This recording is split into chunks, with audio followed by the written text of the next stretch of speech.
resumindo a história, porque é uma história longa. É. Em algum momento, nessa empresa antiga, a gente criou uma linha de produtos com esse desenvolvimento que a gente já tinha estruturado. Uma linha bem grande, eu acho que ela tinha quase 30 produtos, né? 24. Não lembro bem, quase 30 produtos. Mas ela era totalmente voltada para o mercado de estética. Né? A gente entraria nesse mercado de estética e era uma linha para a época muito inovadora, né? Que ela ia muito na contramão do que o mercado de estética estava acostumado a usar. Isso é bom ou ruim? Porque assim, eram produtos ótimos, excelentes, maravilhosos, mas esse mercado que a gente estava focado, ele não estava preparado, né, para talvez absorver, né, essa inovação. Enfim, aí resumindo... A gente sempre fala aqui na empresa, foi muito boa essa experiência que a gente teve, tanto eu do meu lado, com as coisas que eu fiz, quanto você com as coisas que você estava fazendo, porque a gente fala muito aqui, né, essa questão da inovação, é muito bom inovar, a gente gosta de inovar, eu acho que é uma das coisas que a gente mais gosta aqui, é quando vem uma matéria-prima nova e a gente fala, vamos fazer alguma coisa com isso. Só que a inovação, ela nem sempre está no momento dela. E ela pode ser um momento que demore 6 meses, 1 ano, 2 anos, até que o mercado absorva isso, até que o mercado sinta a necessidade disso, porque na verdade as pessoas consomem em cima da necessidade do que elas precisam, em cima das crenças do que elas acreditam. Elas não consomem só por consumir, né? Você não consome só por consumir. Então, naquele momento, o produto não estava, ou você teria que investir um dinheiro muito grande, né, uma verba muito grande para gerar esse desejo do mercado para absorver esse produto, ou teria que fazer um processo de formiguinha e segurar as pontas até que aquilo... Só que aí entra num outro cenário, né? Aí já existe um investidor por trás, o investidor nem sempre tem um entendimento de esperar esse tempo, ele quer o retorno do dinheiro rápido, que ele colocou rápido, enfim. Não deu certo, né? Resumindo, não deu certo. E eu acho que aí nesse meio tempo você aparece. De certa forma, você começa a aparecer, Eu até brinquei esses dias numa reunião, né? A gente fazia uma reunião. Eu não sei se hoje eu falo que pena ou se eu falo graças a Deus. Que isso acabou, né, acontecendo, que foi triste na época, eu me lembro. Foi uma época muito cabulosa, porque foi a época que a empresa estava passando por um período difícil e teve que vender a marca, que foi quando eu, né, apareci lá e caí de paraquedas ali naquela negociação, e a gente trouxe a marca para o nosso CNPJ. Só que quando a gente teve vários problemas, né, porque na verdade, quando você já trouxe a marca para você, eu já não estava mais na empresa, né? Então a gente se conheceu um pouquinho antes, né? Porque, enfim, foi um contato mais... Foi pouco contato, né? Eu acho que eu conversei com você umas 2 vezes. E enquanto aí a gente estava no processo de compra da marca, assim, nesse processo de contrato e tal, demorou bastante tempo. E aí a Deia saiu dessa empresa, porque estava insustentável, enfim, não dava mais para ficar. E aí, eu já conhecia a Deia, assim, só dessas poucas vezes que a gente se viu. Se encontrou. E aí nós conseguimos trazer a marca para o nosso CNPJ e continuamos operando dentro da área estética. Quase um ano, acho que você continua, mais ou menos um ano, né? 6 meses, acho assim, afinco mesmo, sabe? Que a gente começou a abrir distribuidor e tal. E tudo deu errado. Outro dia a gente conta essa história, mas porque a gente vai falar de coisa boa. Pula essa parte, porque ninguém precisa saber. E aí eu tive que ir atrás da Deia, porque a Deia, na verdade, era a minha única salvação, porque tudo deu errado. E eu me lembrei, eu tinha visto, acho que uma postagem no Facebook, se eu não me engano, na época que a gente rodava mais no Facebook, eu tinha visto uma postagem da Deia e falei pro meu marido, a Deia, quem sabe ela não consiga ajudar a gente. E eu não sabia, né? Depois é que a gente entendeu toda a história, né? Que a gente colocou tudo no lugar. E aí eu entrei em contato com a Deia e graças a Deus ela me acudiu. E aí a gente conseguiu transformar a Dermiciência no que ela é hoje, um produto específico, né, para público. A gente mudou o formato. Na verdade, recomeçou ela do zero, né? Começou do zero, exatamente. Zero, né? Começou tudo realmente do zero, né? Do zero. Acho que a gente não alterou algumas fórmulas, mas... A formulação em si, algumas fórmulas, elas se mantiveram, né? Mas embalagem, terceirista de fabricação, enfim, tudo novo, né?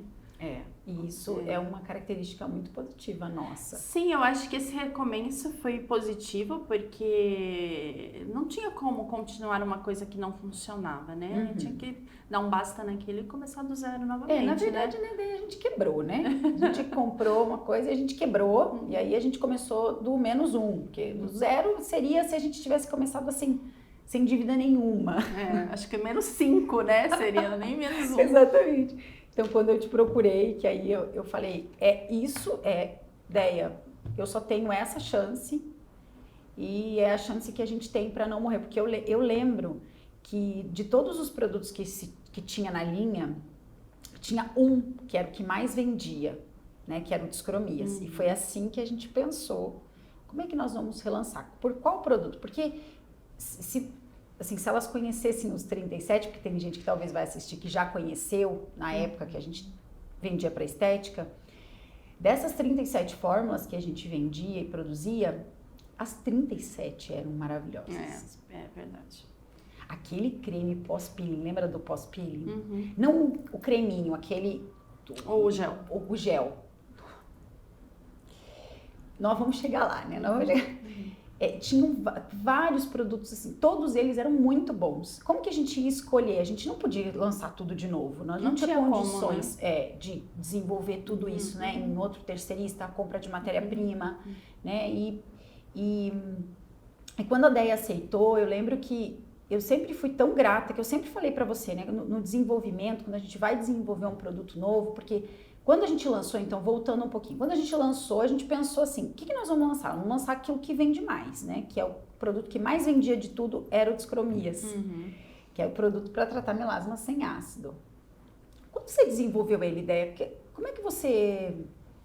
Porque assim, ninguém estava fazendo isso no mercado. Não, na verdade assim, também tem isso, né? Porque às vezes é uma doida, né? Meia fora da caixinha, encontra algumas pessoas de repente que fazem parte também daquela caixinha e dá certo, entendeu? É mais ou menos isso. Adorei isso, né? Gostei. Essa eu nunca tinha ouvido você falar. É um doido que acha outros doidinhos. Tipo, encontra seu grupo, entendeu? Entendi. A sua tribo ali. Né? Porque assim, eu sempre tive comigo assim, eu sou meio diferente, sabe? Eu não gosto muito do comum, do tradicional. Ai, todo mundo tá usando vitamina C. Legal, eu não quero ser todo mundo. Entendeu? Eu não sou todo mundo, entendeu? Sim. Porque assim, sempre teve muito isso do modismo. Ai, o ativo do momento é tal coisa. É a baba da lesma, não sei o que lá. Cada hora é uma coisa nova. Aí todo mundo corre e faz aquilo. Aí dá 6 meses, ninguém nem sabe mais o que é aquilo, já mudou de novo. Então eu pensava assim, não, vamos fazer uma coisa que seja diferente, que vá na contramão, mas que se sustente ao longo do tempo. Que seja um produto realmente tão bom que ela não vai querer largar de usar nunca. Possa vir a moda que vier, entendeu? Então, isso, enquanto eu estava dentro de um projeto que mantinha isso, fazia todo sentido. E aí, a gente via muito tratamento de melasma das piores formas possíveis. A gente não encontrava um tratamento que não tivesse essa pegada tão agressiva que tinha, entendeu? E aí a gente começou a se deparar com ativos que tinham a proposta de tratar o melasma, de tratar a pele, sem fazer todo o estrago que a gente via que o mercado oferecia naquele momento. Vamos fazer isso? Vamos, né? Mas eu volto a te dizer, para aquele momento era muito inovador. Hoje ainda é. Era muito inovador. Mas você tirou o parabeno já, naquela época já. Mas não, o parabeno ele já vem da Faber. Na Faber a gente já tinha passado por um processo de tirar parabeno, porque a gente usava parabeno em todas as formulações, mas como a gente trabalhava muito com o mercado externo, né, e eu especificamente, por muito tempo, trabalhei só com o mercado externo, a gente já tinha essas regras que vinham dos clientes de fora. Então, a gente não quer parabeno, a gente não quer tal coisa. Então, a gente já trabalhava... Então, provavelmente, o teu processo de desenvolvimento das fórmulas já foi baseado naquilo que você já estava vendo. Como, assim, teoricamente, eu fui doutrinada dentro de trabalhar para um cliente que era muito exigente, né? Eu falo doutrinada porque realmente não adianta, para você estar trabalhando para um cliente... Ah, mas eu quero fazer assim. Não, você faz o que o cliente quer. Você tem que fazer isso. De certa forma, a gente faz a mesma coisa agora, mesmo sem ser um terceirista. A gente faz o que o cliente quer, o que ele demanda, né? Você tem que aprender a ouvir isso. Então, como eu já tinha essa preocupação de trabalhar antenada para o mercado externo, dentro do que principalmente a comunidade europeia, Japão, aceitava dentro de uma formulação cosmética, quando eu vim para desenvolver a linha da Dermociência, a gente já trabalhou nessa linha. Só com matérias-primas que realmente, se um dia eu fosse exportar esse produto, eu não fosse ter problema. Só com matéria-prima que realmente eu tinha certeza da qualidade dela, da rastreabilidade dela, enfim, né? Então, da repetição, não da repetibilidade, não a reprodutibilidade. Exatamente. Palavra difícil. A gente vai resolver falar palavra difícil no meio de um podcast. E aquelas coisas, né? Tipo, eu não quero trabalhar com tal coisa. Não vou trabalhar com isso, entendeu? Então, a gente também já tinha uma filosofia de desenvolvimento muito restrita. Então, agora vocês estão entendendo por que eu me apaixonei pela marca e fiz, né, tudo que eu fiz para conseguir continuá-la, porque ela ia morrer, né, Déia? Com certeza. Ela ia morrer, ela ia ruir e isso ia...